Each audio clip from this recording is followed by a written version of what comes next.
Thank you, Mr. Chairman. Ms. Simon, when you say that contracts that have been insourced to private contractors are poor, perform poorly, are they poorly performed because they may be poorly managed?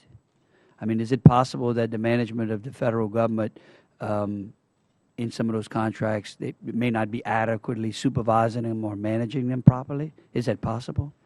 Well, I wouldn't say that it's a logical impossibility, but it seems really doubly unfair to federal employees to blame them when they're performing the government work if it doesn't go well, and also blame them when it's been contracted out and it doesn't go well.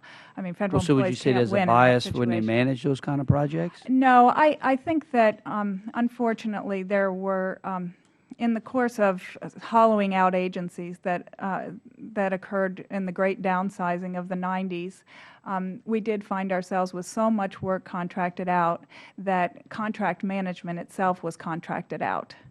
And agencies lacked adequate in-house personnel to effectively oversee their contractor workforce. When the contractor workforce was 5, 6, 7 times bigger than the in-house workforce, things were completely out of control. And that is exactly what gave rise to the idea of insourcing work that's inherently governmental and closely associated. But the private industry has a record of being able to manage, there are management teams that easily manage 7, 8, 9 times their size and perform well in the private sector. And when they perform well, of course, you can see that they perform well because their profits go up. And so I just wonder, the problem I have is that, it is easier, and especially in times when this country is broke and American families are having to tighten their belt and cut certain things, whether it be going to the movies or not taking that summer trip to Disneyland and just going to the park instead.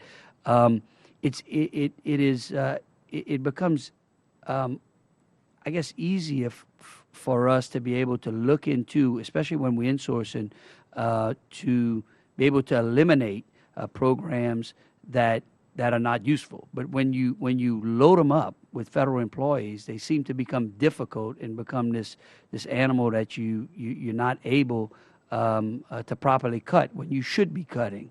I guess that, and so, those are my two concerns, is that one, are we properly managing our private contractors? I have yet to be able to, even before I came to Congress, find a government agency that really is as proficient as the private sector. Now, I will admit my bias. I come from the private sector. So I just mentioned that. I did want to just ask Ms. Hamilton a question before I run out of time. Why do you think your contract was canceled? Excuse me.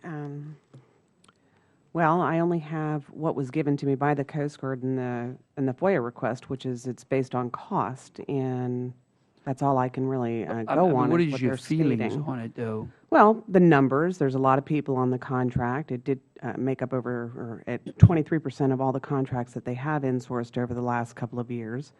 So I guess it's numbers. They have they're under pressure to cut contractor positions by the agency that oversees them.